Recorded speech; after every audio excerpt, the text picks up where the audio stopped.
কি good morning বলো তো, গুড মর্নিং। মিশু ঘুম থেকে উঠে রেডি হয়ে গেছে, এখন বাজে হচ্ছে 8:20। আজকে থেকে 8:30টায় স্কুল। আর একজন জিম থেকেও চলে এসছে, 6টার সময় জিমে গেছিলো, এখন এসে প্রোটিন খাচ্ছে, মিল্কশেক। আর আমি তো চা খাচ্ছি, চা লাভার। তুই ঘুমিয়ে ঘুমিয়ে স্কুল যাবি নাকি? হ্যাঁ উঠ।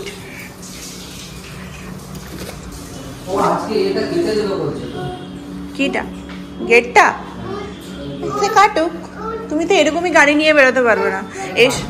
এই সপ্তাহে আমাদের 2 দিন ছুটি আছে, 2 দিন ছুটিতে আমরা বেরোতেই পারবো না এই ড্রেনের জন্য। বাই বাই বাই করো, see you soon.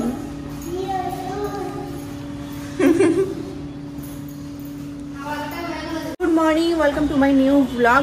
মিশু এখন স্কুল চলে গেল, আজকে 8:30 থেকে স্কুল করে দিয়েছে। আর সকাল থেকে রোদ দেখো, খুব সুন্দর রোদ উঠেছে, আকাশ একদমই পরিষ্কার হয়ে গেছে। রাতে কিন্তু তাও বৃষ্টি পড়েছে। ওই যে মিশু স্কুল যাচ্ছে, আজকে একটুও কাঁদেনি, ওকে আগেই রেডি করে দিয়েছিলাম 7:30তেই। দিয়ে পরে ওর বাবা আসলো, 7:45 নাগাদ আসলো, তারপরে আধা ঘন্টা ধরে গল্প করলো, দিয়ে এখন 8:35 বাজে স্কুলে গেল। এখন থেকে টাইমিংটা বেশ ভালো হয়ে গেছে, কোনো অসুবিধে হবে না সবার জন্য। কারণ 9:15টার সময় ছুটি হতে গেলে একেই তো মিশোসনাকে আগে বেরিয়ে যেতে হচ্ছিলো, ও 9:30 থেকে 10:10টার মধ্যে অফিসে যেত, কিন্তু এখন তাড়াহুড়ো করে যেতে হচ্ছিলো। চলে গেল অফিস বলছে স্কুল। যাই, আজকের দিনটা বেশ ঝরঝরে, যা জামা কাপড় ভিজা আছে সমস্তটাই মেলে দিয়েছি। মানে এত বৃষ্টি পড়লে তো খুবই ভালো লাগে, কিন্তু কি বলো তো, বৃষ্টি পড়লে আমার ছোট্ট ব্যালকনি কিচ্ছু নেই জায়গা মেলার মতো। ছাদে কি মেলবো? ছাদে তো ধরো ছাদ আমার এখান থেকে খুবই কাছে, হয়তো 1-2টো সিঁড়ি ভাঙলেই আমি ছাদে পৌঁছে যাব, কিন্তু ছাদে যাবে কি? মাসি মেলে দিয়ে চলে আসতে পারে, কিন্তু তো বৃষ্টির যা ব্যাপার তাতে একদমই শুকোবে না। ওই জন্য মানে জিনিস শুকাতে সমস্যা হয়ে যায়। রোদটা উঠেছে তো, তাও রোদ বলতে সেরকম না, এই দিকটা পরিষ্কার আছে। আর এই আমাদের যেই সাইডটা, যেটাকে উত্তর দিক বলছে, সেই উত্তর দিকটাতে না সাইড তো পাহাড় থেকে প্রায় মেঘ আসতেই শুরু করে। এই হচ্ছে ব্যাপার। রান্নাবান্না বসিয়ে দিয়েছে মাসি, আজকে হবে হচ্ছে সেদ্ধ ভাত। বিছনা এখনো পর্যন্ত গুছায়নি, মিশুকে উঠিয়ে দিয়ে আমি ওকে রেডি করিয়ে তারপরে গপুর পুজো টুজো দিয়ে নিজে চা খেলাম। মিস্টারসনাকে মিল্কশেক, মানে আমার গপুকে পুজো দিতে দিতে মিস্টারসনা ঢুকে গেছে, তো মিস্টারসনাকে মিল্কশেক করে দিলাম। এখানে একজনকে খেতে দিয়ে দিয়েছে, মিষ্টি কুমড়ো ভাজা হয়েছে আজকে, আর তার সাথে ঘি ভাত আলু দিয়ে ডিম সেদ্ধ। লাস্ট দিন বাজারে গিয়ে ফুলকপি নিয়ে এসেছিলাম, ফুলকপিটা একটু ভাপিয়ে নিও মাসি, পোকা টোকা থাকতে পারে। অফ সিজনের ফুলকপিটা তো একদমই ভালো নয়, কিন্তু নিতে হবে বলে সবজি নিয়েছিলাম। তো আলু ফুলকপির তরকারি হচ্ছে, লাউ দিয়ে ডাল হচ্ছে। লাউটা তো একদমই শুকিয়ে গেছে, এটাকে খেয়ে শেষ করতে হবে। কালকে কিছুটা খেয়েছি, আজকে কিছুটা করলাম, আবার কিছুটা থেকে গেল। অনেক বড়টা লাউ ছিল। তো মুগের ডাল দিয়ে লাউ হবে। মাসি এখন মুগের ডালটা লাল লাল করে ভাজা হচ্ছে, হ্যাঁ খেতে ভালো লাগতে পারে। তো এই হচ্ছে রান্নাবান্নার ব্যাপার, আজকে ভেজই হবে। আর কিছু ভাজা করে দিও। 9:45 বেজে গেছে। ও ফুলও দিয়ে গেছে, দেখি ফুলটা নিয়ে নি। আজকে লেট করে ফুলটা দিয়ে গেল। আমার এখনো স্নান হয়নি, স্নান করতে যাবো। মিস্টারসনা বেরিয়ে গেলেই আমি স্নান করতে চলে যাবো। ঠাকুরের বাসনও তো মাজা হয়নি। বেরিয়ে গেল, আমি চলে যাবো স্নানে। ল্যাপটপ নিয়ে বসেছিলাম, কিছু কাজ করছিলাম, ল্যাপটপটাকে উঠিয়ে দিয়ে স্নানে চলে যাব। মিশুকে আবার নিতে যেতে হবে, 10টা বাজতে 10 বাজে। আজকে যে সেই সকালে মিস্টারসনা বেরোনোর পর আমি ল্যাপটপ নিয়ে বসেছি, তা বসেই থেকে গেছিলাম। তা হাতে 10 মিনিট টাইম নিয়ে বসেছিলাম, কিন্তু সেটাকে আধা ঘন্টা বানিয়ে দিয়েছি। যাই হোক, 10:15টার সময় স্নান করতে গিয়ে কোনোরকম স্নান করে বেরিয়ে পূজা করে নিয়েছি। রান্নাবান্না মাসি ওদিকে আমাকে বাথরুম থেকে জিজ্ঞেস করছে কী রান্না করবো। ফুলকপি চাপাতে বলেছিলাম, তো ফুলকপিটা পেঁয়াজ রসুন দিয়ে করবে কিনা সেটা জিজ্ঞেস করছিল। তো মাসি এখানে ফুলকপিটা চাপিয়ে দিয়েছে। অফ সিজনের ফুলকপি তো, ওই জন্য একটু পেঁয়াজ রসুন দিয়েই করতে বললাম। চাপিয়ে তো নিয়েছে মাসি আগে থেকেই, ভালোই হবে পেঁয়াজ রসুন দিয়ে করলে, বলো মাসি। মশলা বাটা হয়ে গেছে, ডালটাও হয়ে গেছে, ওখানে লাউ দিয়ে ডাল করেছে। তো হচ্ছে ব্যাপার। মিশুকে নিতে যাবো, 10:30 বাজে এখন। স্নান টান সমস্ত এত তাড়াহুড়া করে স্নান করেছি আজকে, মানে কি বলবো, মানে আর ভেতর থেকে একটা জামা বার করেছি, মানে কোন কোনাতে পড়েছিল সেই জামাটা তাড়াতাড়ি করে বার করে পরে নিয়েছি। মানে 10 মিনিট মতো সময় আছে, বসবো, হাঁপিয়ে গেছি একদম। ফ্যানটা চালিয়ে বসি, চুলটা ভিজে আছে, এখন চুলটা আঁচড়ানো হয়নি, চুলটা একটু শুকোলে, সামনের দিকটা শুকোলে আঁচড়েই বেরোবো। সবে মানে শুধু সিঁদুরটা দিয়ে পুজো করতে চলে গেছিলাম। 1টা বেজে গেছে, মিশুকে এখনো খাওয়ানো হয়নি। ল্যাপটপ নিয়ে বসেছিলাম, 2 দিন ধরে আমার ল্যাপটপে কিছু কাজ পেন্ডিং থেকে গেছে, সেই কাজগুলো করছি, কিন্তু করতে পারলাম না। মিস্টার সিনহা ছাড়া হবে না। মিস্টার সিনহা হচ্ছে আমার লোকনাথ বাবা, মানে যাই বিপদে পড়ি ফোন করে হোক, ফোন করে হেল্প করে দেয়, না হলে বাড়িতে আসার পর ওয়েট করতে হয় যে ও কতক্ষণে বাড়িতে আসবে, আমাকে হেল্প করে দেবে। আমি কিছুতেই পারলাম না। মিশুকে স্কুল থেকে নিয়ে এসে খাইয়ে দাইয়ে আমি বসে কাজটাই করছিলাম, চেষ্টা করছিলাম, ইউটিউবে ভিডিও দেখছিলাম, কিন্তু না, ওটা আমার দ্বারা হবে না। মানে যার ল্যাপটপ সে ছাড়া কাজটা হবেই না। আর এদিকে দেখো আকাশ পরিষ্কার হয়ে গেছে, সুন্দর হয়ে গেছে। এখন মিশুকে স্নান করালাম, ওকে এখন খাওয়াবো। 1টা বেজে গেছে। আজকে যেহেতু সকালবেলা এসে পরে আমি ওকে শুধু জলমুড়ি দিয়েছিলাম, যে 2 দিন ধরে ও খাওয়া দাওয়া করছে না, তাহলে একটু দেখি জলমুড়ি দিই, জলমুড়ি খেলে বেশ ভালো হবে। তো জলমুড়ি খেয়েছে। আর যে দইটা ছিল আমাদের, সেই দইটা আমি নিয়ে বসেছিলাম খাবো বলে, তো ওই দইটা দেখেও খেতে চাইলো। তো ভালোই হলো, দই মুড়ি একসাথে মেখে খাইয়ে দিলাম। প্রথমে জল দিয়েছিলাম, জলটাকে ফেলে আবার দই দিয়ে মেখে দিলাম। তো ওই জন্য একটু লেট হয়েছিল, 11টা বেজেছিল, 11টা বলছি 12টা বেজে গেছিলো দুপুরে জল খাওয়ারটা খেতে খেতে। দিয়ে পরে এখন ওকে খাওয়াবো। আজকে তো ভেজ রান্না হয়েছে। মাসি টাটা করছিস মাসিকে? বাবাই করে দাও, বাবাই বাবাই, হ্যাঁ বাবাই করে দাও। 1:45 বাজে, খাওয়া দাওয়া হয়ে গেছে। মাসি এখন টাটা বাই বাই। কালকে সময় চলে আসবো মাসি, 8টার সময়। ভালো রোদ উঠেছে, হ্যাঁ না, কত সুন্দর রোদ উঠেছে।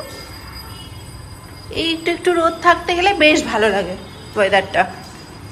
জিনিসপত্রগুলো শুকিয়ে যায়, সমস্ত জিনিসপত্র শুকিয়ে গেছে। ওখানে মাসি ভাঁজ করেও দিয়েছে। আর এখানে হচ্ছে আমাদের কি বলবো, ড্রেনের কাজ চলছে, এত বাজে গন্ধ বেরোচ্ছে। মানে পুরো এই সাইডটা ফুটপাথ হবে, ড্রেনটা আগে করে নিচ্ছে, তারপর সেই হিসেবে ওদিকে যেরকম ফুটপাথ হয়েছে সেরকমই এদিকেও হবে। দিয়ে সারা রাস্তা আমাদের ঘরের সামনেতে তো, মানে আমি যখন আসি তখন লাফ দিয়ে ঘরে ঢুকতে হলো, দেখা যাচ্ছে না। এই যে জল টল নোংরা ফোংরা হয়ে কী যে হবে, বাইকও বার করতে পারবে না। আজকে বার করে নিয়েছে, কীভাবে ঢোকাবে ওই জানে। আমার গুণধর পুত্রের জন্য মৌসম্বি কেটে রেখেছি, এটাকে জুস করবো এখন। গ্যাস এসেছে, 2:30 বাজে। 50 টাকা খুচরো হবে, 30 টাকা হবে? 30 টাকা একদম খুচরা নেই আমরা। এখানে গ্যাস আসার তারপরে হচ্ছে ডেলিভারি আসার টাইমই হচ্ছে দুপুরবেলার টাইম। মানে মিশুকে জাস্ট ঘুম পাড়িয়েছে আর কলিং বেলটা বেজেছে। মানে বুঝতে পারছো, মানে কলিং বেল বাজলেই মিশু নড়ে চড়ে উঠে, আমি আতঙ্ক লাগে। আমাকে অবশ্য ফোন করেছিল কিছুক্ষণ আগে যে আসছি, তা আমি ওই ভয়ে দরজাটা ভিড়িয়েও রেখেছি, কিন্তু তাও কলিং বেলের আওয়াজ আমার কানে যতটা না আসে তার থেকে বেশি ওর কানে চলে যায়। কি হলো কি হলো? একজন চলে এসছে, হাতে করে মোমো নিয়ে এসছে। বাজে এখন 8:30। কটা বাজে? 8:25 বাজে। বাবা কটায় এসছে? 8:25-এ ঢুকলো বাবা। আজকে অফিস থেকে ফিরতে ফিরতে 8:30 বাজিয়ে দিয়েছে। তো আসার সময় একটু ফ্রাইড মোমো নিয়ে এসছে, কারণ অফিসে দুপুরবেলা খাওয়ার পর থেকে ও কিছুই খায় না। তো বাড়িতে এসে রান্না বান্না হয় তারপরেই খায় বলে খিদেটা পেয়ে যায়। মাঝখানে কিছু না খেলে খিদে, মানে কি বলবো, থাকতে পারে না। আমিও থাকতে পারি না, আমিও যদি কিছু খাই না। ওই জন্য মোমোটাই নিয়ে এসে মোমোটাই খাবো। আর ফ্রাইড মোমো তো অনেক দিন পর খাচ্ছি, সেই কলকাতাতে 2 মাস আগে গিয়েছিলাম তখনই ফ্রাইড মোমো খাওয়া হয়েছিল। আর এখানে এসে সেরকমভাবে ফ্রাইড মোমোটাই আমরা খাই না। কলকাতার মোমো খাওয়ার পর থেকে আর এখানে কারণ মোমোটা অতটা আমাদের ভালো লাগে না, হয়তো ভালোই হয় কিন্তু আমাদের অতটা টেস্ট লাগে না বলে খাই না। যা ভাত চাপাতে হবে, চালটাও ভিজিয়ে দিই, তারপরে গিয়ে বসি। এখানে একজন আসা মানে বাড়িতে সমস্ত লাইট জ্বালিয়ে দেবে, ঠাকুর ঘর থেকে শুরু করে পাশের ঘর থেকে শুরু করে সমস্ত ঘরে। কি হয়েছে? কি হয়েছে? কি হয়েছে? বিছানায় খাবো না, নিচে নেমে আসো। কিসের কষ্ট? কি গো, জিম করে হালাত খারাপ? হাত পায়ে ব্যথা? টিপে দাও, বাবাকে টিপে দাও তো একটু। খাওয়ার পরটা একদমই খিদা নাই, 9:05 বাজে। ভাতটাও চাপিয়ে দিয়েছি। আর এদিকে দেখো, এইটা থার্মোমিটার নিয়ে ঘুরে বেড়াচ্ছে। ও কাকে কাকে তুই ইয়ে করবি? থার্মোমিটার কাকে লাগাবি বাবা? বাবা কাকে লাগাবি থার্মোমিটারটা? বাবাকে? আর ওখানে বাবা জল ঢালতে ব্যস্ত। সকাল থেকে জল নেই আমাদের, সমস্ত একটাই বোতলে জল আছে, জলটা ঢেলে দিল। আর এখানে দেখো ওর কিউরিওসিটি সব থেকে বেশি, কোন দিকে কি হচ্ছে। ভাত ওখানে চাপিয়ে দিয়েছি। মোমো খাওয়ার পর মিস্টার মোমো তো খেলোই না, ও দুপুরবেলা চিকেন খেয়েছে বললো, ওই জন্য ওর খিদে নেই। রাত্রেবেলা একটা ডিমের অমলেট হয়ে গেলে 3 জনের হয়ে যায়। আজকে যেহেতু দিনের বেলা একদম ভেজ খাওয়া হয়েছে না, মিশুর একদম মাথাটা ঠিক নেই। ও ভাবছে এই বেলাও হয়তো ভেজ খাওয়া হবে। আজকে রাতে কতগুলো বাসন দিয়ে দিই খেতে। কই গো? হ্যাঁ নাও, আসছে। বাইরে ড্রেনে এত জোর কাজ হচ্ছে, মানে জেসিবি দিয়ে উপরে ড্রেনের উপরে যে স্ল্যাব, মানে পুরাতন যে ড্রেনটা ছিল সেই ড্রেনের যে স্ল্যাবগুলো সেগুলো উঠা করাচ্ছে। আর জাস্ট নিচেই করছে, তো মানে মাথাটা ধরে গেল। জাস্ট এই কিছুক্ষণ ধরে শুরু হয়েছে কাজ। কটা বাজে এখন? 11:15 বাজে। 10:30 থেকে রাত্রেবেলা করেই কাজ করছে। এত জোর জোর আওয়াজ হচ্ছে। আমরা থাকি 5 তলাতে, দেখো নিচে কাজ হচ্ছে, তাতেই মনে হচ্ছে সমস্ত জানলা ফাল্লা লাগিয়ে দিয়েছি।